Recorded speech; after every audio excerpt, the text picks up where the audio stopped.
쌤 그동안 잘 지냈어요? Yeah, I've been fine. How are you? 별일 없이 잘 지냈어요. Okay, good. Well, last time when we met, we talked about what it's like to go get therapy. So maybe we should talk about how to find a therapist. 네, 맞아요. 지난번에는 우리가 뭐 어떻게 다른지, 같은 건 어떻게 같고 다른 건 어떻게 다른지에서 얘기해봤고, 그리고 오늘은 진짜 그럼 찾아간다면 어떻게 찾아가야 되는지, 누구한테 물어봐야 될지 물어보기도 조금 얘기하기가 좀 힘들잖아요. It's very taboo to ask someone 그렇죠. about like, hi, I need to get some therapy. Do you know where I need to go get? 그러니까 우리가 하는 일들이 이게 진행이 돼가고 어떻게 찾아가고 그 과정 중에 그러면 정신과 의사는 어느 순간에 또 필요하게 되는지 이거를 좀 한번 얘기를 해보고 싶어요. Yeah, it's very different now for people and how they find mental health professionals. And the way that we work with our clients is a little bit different. So yeah, why don't we talk about how someone today goes about finding a mental health professional? 어떤 방법들이 있죠? 생각나는 가장 간단한 방법부터 한번 얘기해보죠. The first place that I think of when I want to find a therapist either for myself or someone else is Psychology Today or the internet. Psychology Today라는 이 웹사이트가 있죠. 거기에 가면은 이 사람에 대한 어디까지 공부했는지, 그리고 뭐를 공부했는지, 그리고 어디에 스페셜라이즈 되어 있는지 그런 것까지 정보가 다 나와요. Psychology Today라는 사이트죠. Yeah, it's the Psychology Today site, and as you said, people can look up their locations and find all the mental health professionals who have put up an ad there, and it provides their credentials, their training, as well as an introduction of themselves, and so that you get to kind of see who they are. 그렇죠. 거기에 저도 제가 직접 찾아봤는데 집 코드를 넣어도 그 이 반경 어디에 어떤 사람들이 있는지 다 나오죠. Yeah, you can even use zip codes. 그리고 to find 거기에 people. 또 필터를 사용해가지고 또 내가 원하는 사람을 찾을 수도 있어요. Yeah, you can filter by lots of things like disorder. You can filter by particular issues. You can filter by the way that they work with you too. There's so many different ways that you can search for a good therapist. So where would they go, or what are some different places that they could look for a therapist? 이 부분은 시간이 지나도 변하지 않을 부분인 것 같은데, 그리고 Yeah. 30년 전이나 20년 전이나 지금이랑 별 차이가 없는 거기도 하고요. 다 통해서 소개받는 거죠. Yeah, it's word of mouth. That's the biggest way, especially within minority communities like Korean Americans. That's how you know where you can find a good therapist. It's word of mouth. You hear from there and there. But there are some resources that came up recently. Like I saw that Mustard Seed Generation has started a directory of Korean American therapists in several different states. So that's mustardseedgeneration.org. 미국에 거주하는 한국 이민자나 아니면 그 자녀들을 대상으로 많은 일을 하고 있죠. 컨퍼런스도 개최를 많이 하고 있고 Yep. 그 외에 관련된 여러 가지 일을 하고 있어요. 거기서도 소개를 많이 하죠. 이런 상담사가 있고 이런 멘털 헬스에 관련된 사람들이 있습니다. And they do lots of other things, and they have lots of great resources on there. But one thing I really like about their website is that they have Korean and Korean American therapists, and they've divided it to those who are fluent in Korean and those who are fluent in English. So if you go to the English website, you'll find the ones who are fluent in English. If you go to the Korean website, you'll find the ones who are fluent in Korean. And I've really liked how they split that, so that you know if you have a family member or a friend who only speaks one language, that you can send them to someone who can speak that language. MSG도 저희와 마찬가지로 한국어 버전과 Yes. 영어 버전이 따로 나뉘어 있군요. 가장 중요한 거는 저희도 그런 이유로 두 개를 따로 나눠놓긴 했지만 우리의 감정을 표현해야 되고 그 우리의 깊은 문제들을 얘기해야 되는데 가장 편한 언어가 가장 좋은 거겠죠? Yeah, being able to speak the language and express yourself fully and understand what's being asked is such an important part of bringing out all those things and those private and personal issues that you're going through. It's very, very difficult to do that unless you can communicate very well. 제가 클라이언트고 쌤한테 그러면 이메일을 보냈다고 한번 생각해 보죠. Okay, 저는 so let's say 이런 문제가 있어서 You communicate via 연락드렸습니다. email, 네. and they often can communicate via phone, or maybe there's a form online.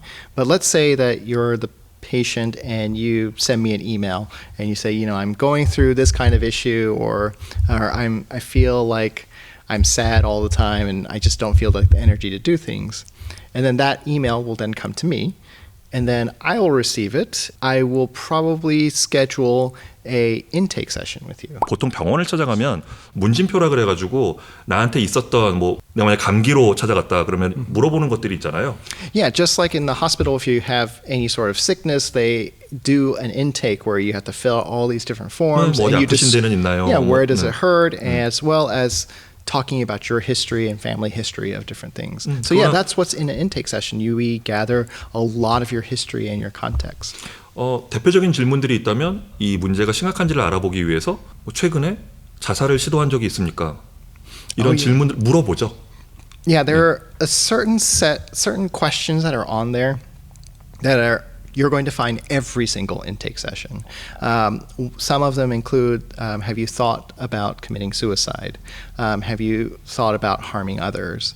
And there's a reason that we have to ask those questions, because even though we're bound by confidentiality, so keeping your information private and the things that you share in the session private, those things of harming yourself or harming others, we cannot keep private by law.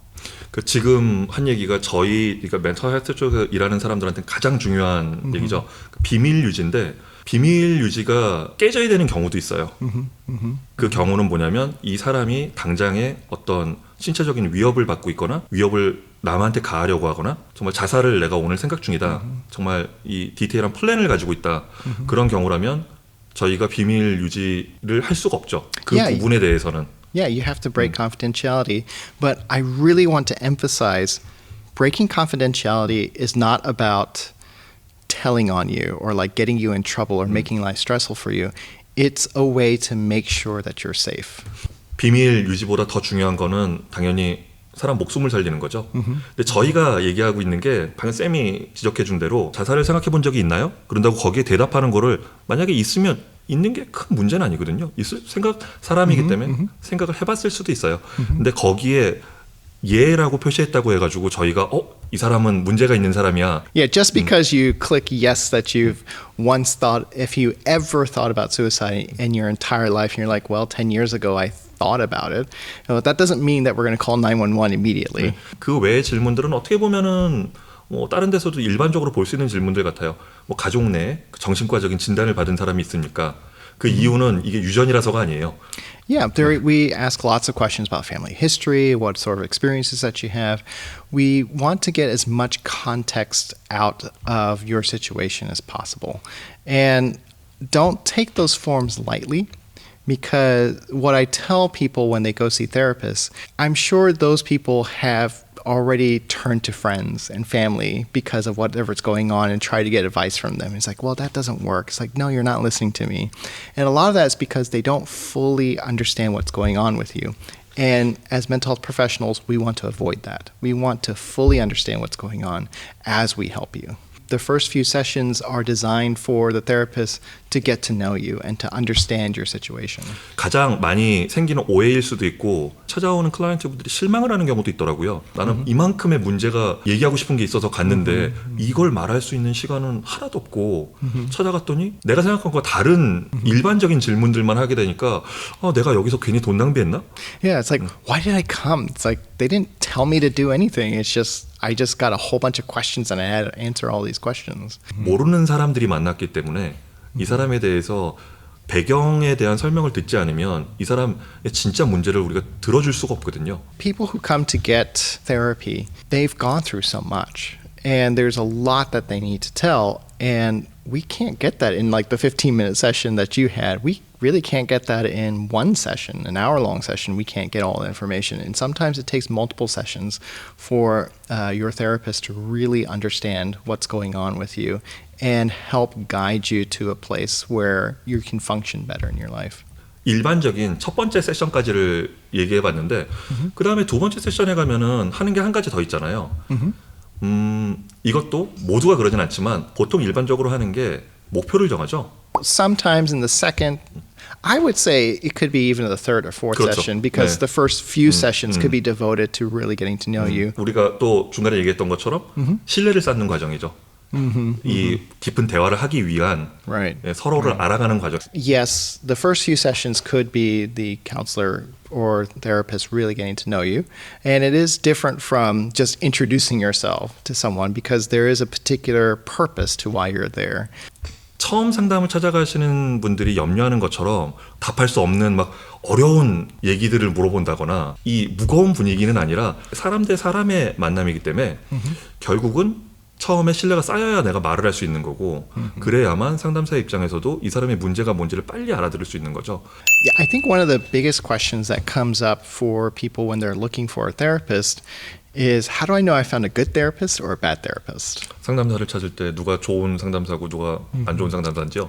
I've had friends even ask me, it's like, hey, do I have a good therapist? They do this, this, this, this. I don't think of it as good or bad. I think of it, are they a good fit or a good match for you? 절대적으로 선택은 평가가 안 되죠. 이 사람이 좋은 사람, 이 사람이 나쁜 상담사. 각자 개인마다 나한테 성향에 맞는 사람이 있고 얼마만큼 빨리 신뢰관계가 형성될 수 있느냐.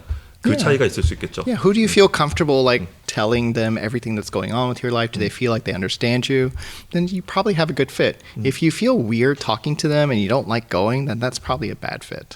그 중에 가장 대표적인 게 성별과 남자냐 여자냐 그리고 나이가 몇 살이냐의 그게 가장 큰 요소인 것 같아요. 왜냐하면 내가 만약에 여자로서 어떤 가정폭력이나 이런 거에 대해서 얘기를 하고 싶은데 몸이 막 우락부락한 남자한테 찾아가서 말할 때 편안함을 느낄 수 있는지 만약에 아니라면 그거에 맞는 상담사를 찾아가는 게 맞겠고. So yeah, if you're going to find someone, there's lots of things to take a look at. It's like, do you feel comfortable with them? And if you are a very petite woman and you have a history of sexual violence in your past life and you see a therapist who's a very large male, you may feel very intimidated to go there. So that might not be a very good match for you. It's also possible that there's something in the environment that doesn't fit you either. Like it's too far away or you can't go there.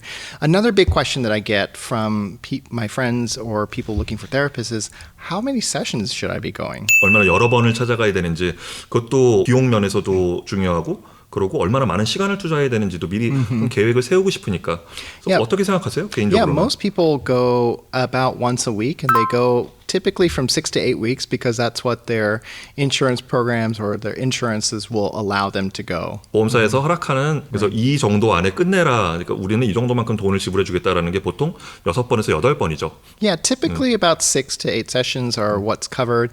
Although I have seen for more intense problems or long-term problems, I know people can go from 12 to 15 sessions or even more.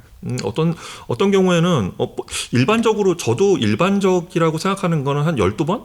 15번 정도의 세션을 저도 생각하고 있는데 정말 어떤 사람들 경우에는 1년, 2년을 계속 찾아오기도 해요.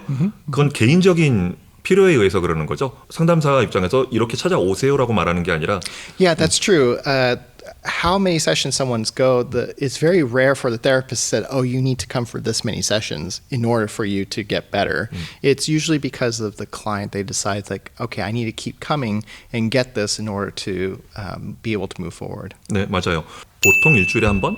그리고 한 세션당 50분을 만나는데 그거는 왜 그렇죠?